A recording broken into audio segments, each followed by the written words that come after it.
Good afternoon, everyone. Thank you so much for coming.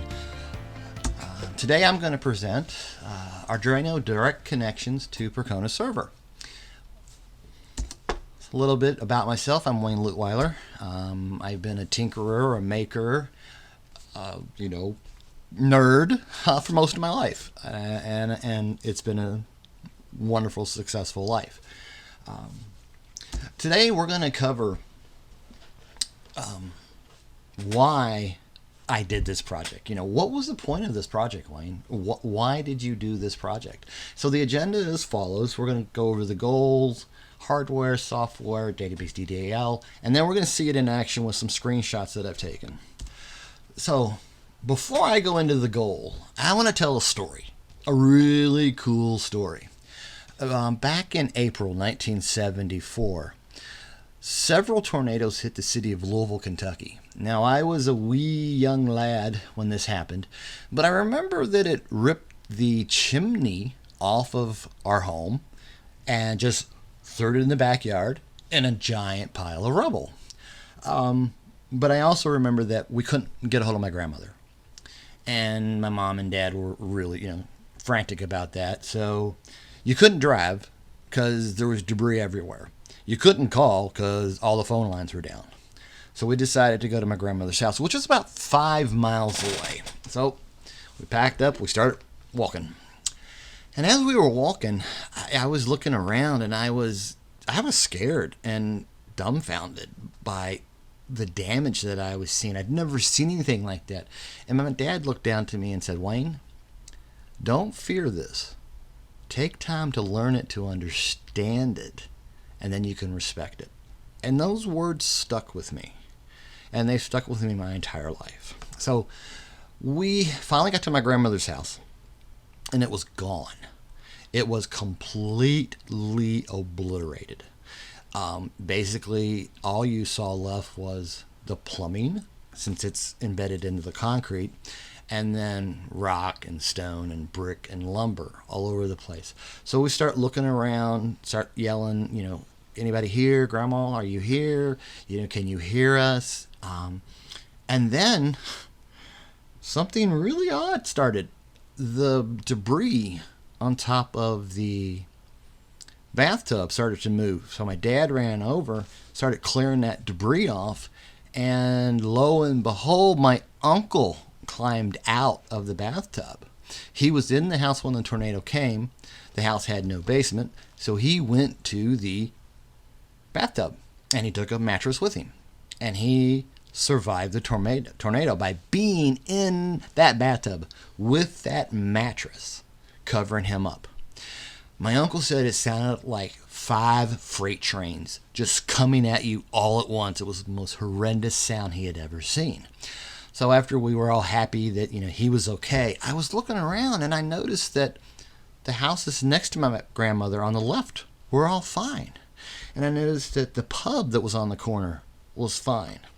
But my grandmother's house and all the houses in the cul-de-sac behind it were gone. And I was amazed that the tornado could hit certain places with so much damage but not touch others. It was just incredible.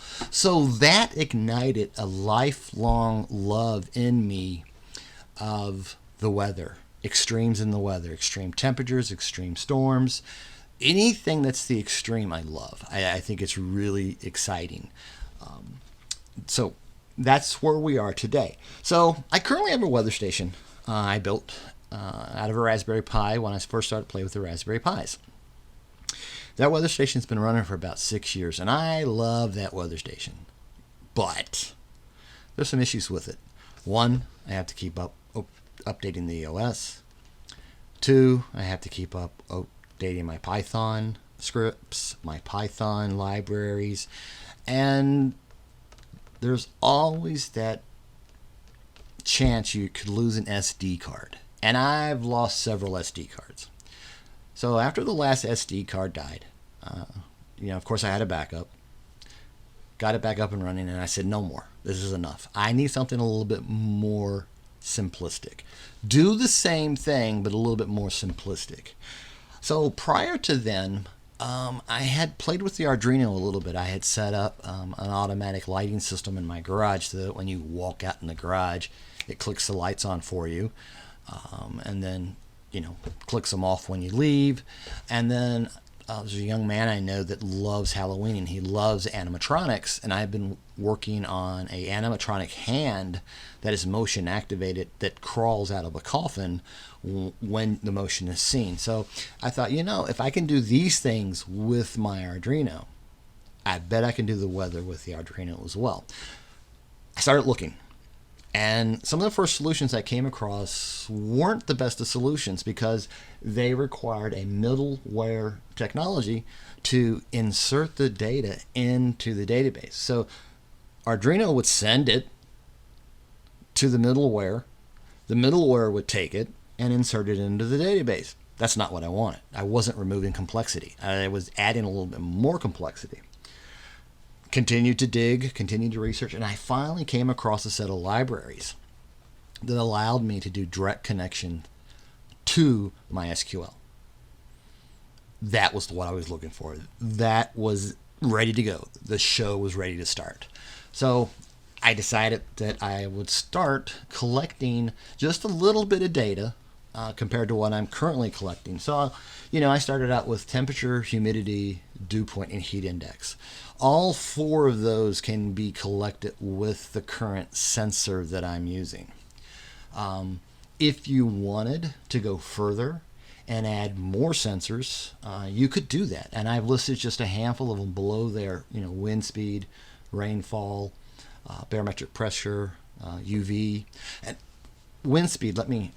So my brother has a weather station too, because he was around on that same day in April when we were going to find Grandma. Oh, and by the way, we did find Grandma, and she was okay. Her place of employment would not let anybody leave. They kept them all in the storm shelter until the storms were over. So my brother loves the wind. He lives on a side of a mountain in Tennessee, and he loves the wind. And he built his weather station with just wind, temperature, and humidity. That's all he wanted, because he wanted to see how bad the gusts of wind were on the side of that mountain he lives on. So he recorded an 80-mile-per-hour gust, and there was no storm. There's just some wind blowing that day, and there was an 80-mile-an-hour gust. That's the highest one he's recorded so far. So for him, he used this, the old Raspberry Pi project to do exactly what he wanted with just the three things he wanted. This could be done with this project as well. So we'll move on to the next slide. So, we have to have hardware to do this, and I've spelled out the hardware that we need. So on the top, you'll see the Arduino Ethernet shield. Below that is the Arduino itself, and then to the right of that, you'll see the blue DHT sensor, and that's the sensor that we're going to collect our data from. So this particular, setup would cost you about $32. That's the price tag I got off Amazon. We don't have Radio Shack around anymore, so I really can't check Radio Shack's prices. So Amazon it is. If you wanted to do this project wirelessly, there are wireless modules you can add to your Arduino, or there's actually a wireless Arduino Uno that you could get as well. And it would work the same way. The code would work the same with it, so there would be nothing different between the two, except you wouldn't have that network shield to work with. So let's wire it, let's put it together. But before we do, I'm going to hit this first caution. Do not hook up your Arduino to your PC or your Mac or your Linux box until you have completed assembling it. The first part of your assembly is going to be to connect the Arduino network shield to the Arduino, and they usually come with instructions, but if they don't, it is relatively simple. You line up the pins on the network shield to the connectors on the Arduino itself, and you gently push them together until they not lock in place, but you'll know when it's done because it'll stop and it'll feel nice and steady and firm. And then what we would want to do is we want to wire up our sensor. Again, let me hit the warnings real quick on wiring the sensors, because if it can bite you in the tail if you don't wire your sensors correctly. So it is so important to make sure that the 5-volt goes to the 5-volt on the sensor, the ground goes to the ground on the sensor, and then of course your data collection can go to the pin you choose. If you reverse the ground and the positive, you will fry your DHT11. You will fry it. It will die. Trust me. I killed quite a few in my day when I was first starting to work with the Arduino. So, you can buy them in 2-packs or 3-packs or 4-packs. So, buy as many as you need if you want to. But, just check your wiring, double check your wiring. And if you need to, check your wiring again. Once you've got that done, you can go ahead and plug in to your PC. Now we want to look at the software we use to do this. Now, developer tools, I use the Arduino IDE. I like it. It was the first one I started using when I started playing with the Arduino. And, it does what I needed to do. But what I like about it, it has 2 nice tools with it, a serial plotter and a serial monitor, which make debugging this project a little easier. And it also gives you some real-time view into the data being collected. And I'll show you that in a bit when we get to that section of the presentation. The libraries I grabbed, I'm a big fan of Adafruit. I try to get some stuff from Adafruit when I can. They have great community contributed libraries. So I grab the Adafruit DHT library. It's one of the nicest, and it actually gives us that ability to collect the temperature, collect the humidity, and the heat index in Fahrenheit. And by the way, I'm doing everything in Fahrenheit. I'm not doing anything in Celsius. You can convert it away from Fahrenheit easily just by removing any of the Fahrenheit formulas I've put in. All of these sensors by default will collect data in Celsius. And then to gather the dew point, it's just a calculation between the temperature and the humidity. So, that's how we can get 4 out of 1 sensor. And then the code is out on GitHub. The code is WHAM. I named it that for Weather, Arduino, and MySQL. It's not an 80s boy band. It's just a name, WHAM. And I kind of felt it suited the project. I want to point out one thing, and I want to point out the first link, Chuck Bell. Chuck Bell wrote this MySQL connector. It is incredible. In this presentation, we're really only touching on inserting data, but you can do more than that. It will do complex queries. It does have SHA-1, so you could hit his GitHub page and then go check his wiki out and find out a whole lot more about the connector. So, now on this page, we actually have the C code for the Arduino. This code I finished up just back in February. I've tweaked it here and there, but I wanted to point out some key areas that I find really nice in this. And the first blue area, we're defining, the libraries we need to make this project work.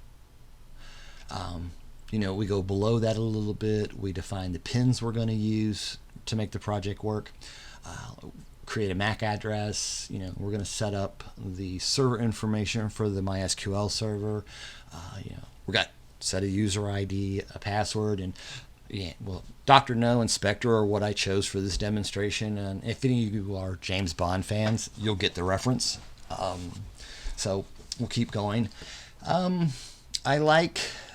don't like having to continually calculate hours and seconds when I'm working with the Arduino. So I've just put together a quick little snippet here where I can just, define things in seconds or define things in hours, which made it much easier. Because I found when I was testing this, I was changing the duration quite frequently. And I'll show you why I was changing the duration quite frequently when we get to the live section. But changing of the duration was really important for part of the testing. Again, we've got our MySQL connection, which, it will print in the serial monitor. And the serial monitor is one of those tools I spoke about earlier. It will print in the serial monitor that it's connecting and to what server it's connecting. And when that connection is made, it will display to you the server version. It'll let you know it's connected and what version.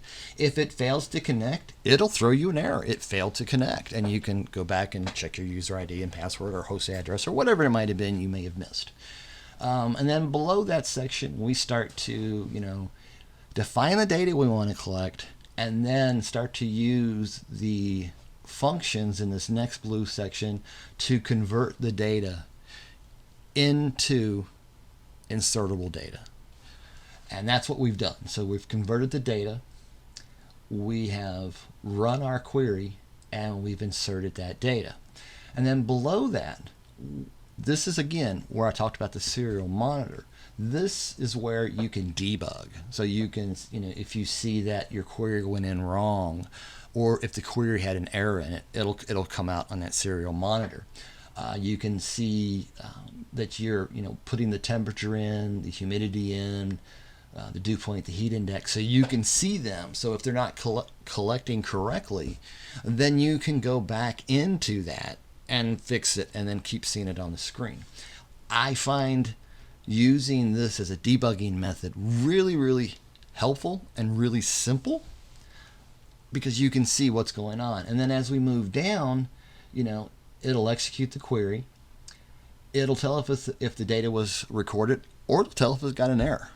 At that point, if it succeeded successfully, it'll wait 5 minutes and then it'll start over and it will record data again in 5 minutes, and it'll just keep going every 5 minutes. And I said it every 5 minutes for this particular demonstration so you could see it when I get to the live view section. It gives us a little bit of a bigger picture to look at. So now, data. The data really is the most important thing to me because I'm a DBA. I've been a DBA most of my life. I design systems now. I'm more of an engineer now, but I'm still a DBA. And I love data. I love playing with data. So the current station I have 6 years worth of weather data collected. And I find that, it's fun to compare the weathers from year to year, month to month, and see what kind of patterns emerge. I also find it really fun to look at the dew point. And I've learned over the years by looking at the dew point, you can kind of tell when the weather's going to change by what way the dew point's moving, if it's going up or if it's going down. So it gives you a way to kind of predict if you want to go outside and take the kids to the park or decide, well, let's just stay home today and watch a movie. So playing with that data is really a lot of fun. And the more you collect, the more fun you have with it. And I've collected a whole lot over 6 years. I'd love to compare the high temperatures for like each summer over the last 6 years. And I have seen a pattern. It's getting hotter over the last 6 years. I've actually seen a pattern in the data as well where it's getting warmer in the wintertime over the last 6 years. So, you can see patterns, and seeing those patterns is really quite nice. Again, it gives you something to play with. It gives you something to, just to do. And if you add more sensors, you can add the appropriate new tables for those sensors. In my actual database that I use, I have tables for like the dew point. I have one for the heat index, one for the temperature, one for the humidity, and then I have a combined table as well. I've got it for the UV, I've got it for the barometric pressure, and then anything new I add, which I'm considering a couple new ones to add later, I'll have, special tables, well, not special tables, but tables for that data as well, so that I can continue to play with it. The historical data is great. I love it. I actually have a web app that I wrote here at home so that I can look at that historical data easier. I've written, reports in R that graph the data for me, just so I can see visually what's going on. And, people like to see visuals, and I didn't want to leave visuals out of this presentation. So what I've done visually in the presentation is the live view. And this is what's going on the Arduino approximately every 5 minutes. This is the data as it's being recorded from the sensor, being written to the database, and then sent to the serial plotter. And that's what you're seeing here. So you're seeing a run approximately every 5 minutes. And you can see that, a couple of times in my home it got down to 60 degrees and, it stayed below 65 quite often. And that's because my daughter likes to make the house really, really cold. That's okay. I just put on gloves and socks in the middle of summer. But, again, you can see what's going on here. And you can see how the heat index is closer to the temperature. If we were to move this outside during the summertime, we would most definitely see that yellow line above the blue line, because our heat index is going to be hotter outside than it would be inside. You can notice how the dew point is there, and the dew point is close to humidity because the dew point is created by calculating the temperature and the humidity to get your dew point. So that's a description of that. On my GitHub page, there is code specially set up to give you this graphing. The original code that I showed is it doesn't include this. So if you want to graph it, you can go get that other code and look at that as well. I really did the graphing for this demonstration, but I had fun doing it. So I thought, you know what, I'm going to leave this. I'm going to put it out on the GitHub site and let other people have fun with it. So that's what I did. Now, I mentioned that I did some graphing with R, some historical reporting with R. Well, I wanted to do the same with this, but I wanted to do it with Python. So I went ahead with Python and just threw it together, a quick Python script that goes out and collects approximately 24 hours worth of data. So that data is collected and it's given to me here in this nice graphic. And again, you can see where our heat index and our temperature, pretty spot on. Again, the same with the dew point. It's moving around the same way, and the humidity. It's just a perfect way to see the data. And that's what I like about it, is just being able to see this data, because the humidity is low because it's in the house, and that's the way it should be in the house. The humidity should be really low, and it is. Outside, you would see much different, and it would be cool to see what's outside. And I will, hopefully before the summer's out, I'll have the news station out that I can start collecting my data from. So the historical data is what means the most to me as a DBA. It gives me that playground that I can play with data. And I love playing with data. And I love, seeing what I can find, what patterns I can find, what predictions I can make. Data is great. I absolutely love playing with it. It makes this project even more fun as a DBA. Again, the code to show this in Python will be on the GitHub page. You can grab that there as well. As well as the code that I said would be there to show the live view. That will be there as well on the GitHub page, so you can go grab that if you'd like to see it. So final thoughts. But before I go to my final thoughts, I wanted to show you that in this picture there is the finished model that I did for this demonstration. As you can see, it's compact. There's not a lot to it.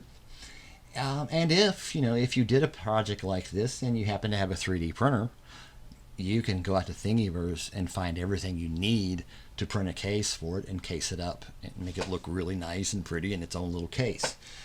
So that's an option that you have as well. Now, this project really started in February of last year. But then we all know what happened. COVID hit.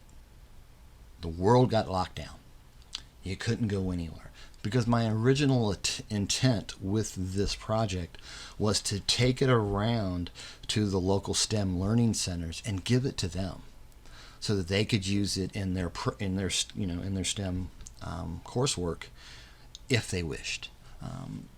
And reason, it's 4 great technologies to start playing with. You've got MySQL, you've got the Arduino hardware, you've got the Arduino programming, you've got the Python programming for the reports. It's like an all-in-one. Let's get started. Let's play with these technologies together. And I think this is what we need to be sharing with the young people of today. We need to share with them technology so that they can be the next potential Steve Jobs, the next potential Bill Gates. They can come up with the next wondrous technology that we don't have today. We have to instill that in the young people, to look at these things, plant those seeds like my dad did with me. He planted that seed long ago with the weather, liking the weather, having fun with the weather. That seed was planted, and all my life I've done some way of collecting data and weather data, and it stuck because of one comment my father made. So I encourage you, if you find this project interesting, you find it would be good for maybe your own children or maybe some cousins, nieces, nephews, I would love to hear your feedback, and you can put that on my GitHub site and give me your feedback. And I'd love contributors. If anybody wanted to contribute to this, make it better. That's what our open source community does, and I'd like to see that as well. So, share it if you'd like with people that you think would benefit from it. I think anyone who wants to jump into technology may benefit from this, and I think it's a good place to get started because you get 4 different things to work on. So this is coming to the end of my presentation. I am very thankful that you came. It was nice seeing everyone, even though we don't really see each other anymore. It was nice seeing everyone. I was happy to present this.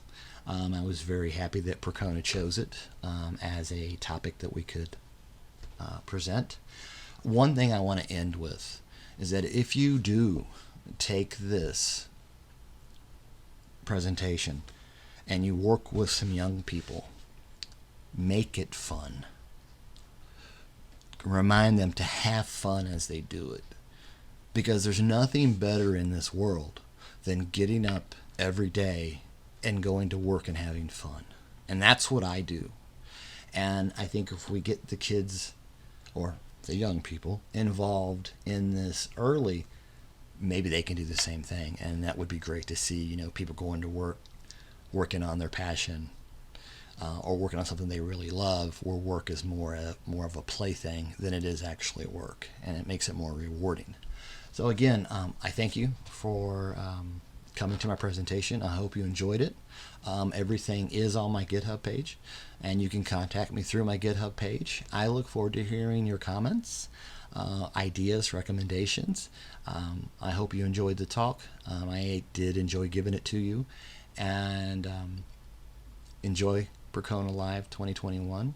Have a great time, and I'll see you next time. Thank you so much. Take care, folks. Bye-bye.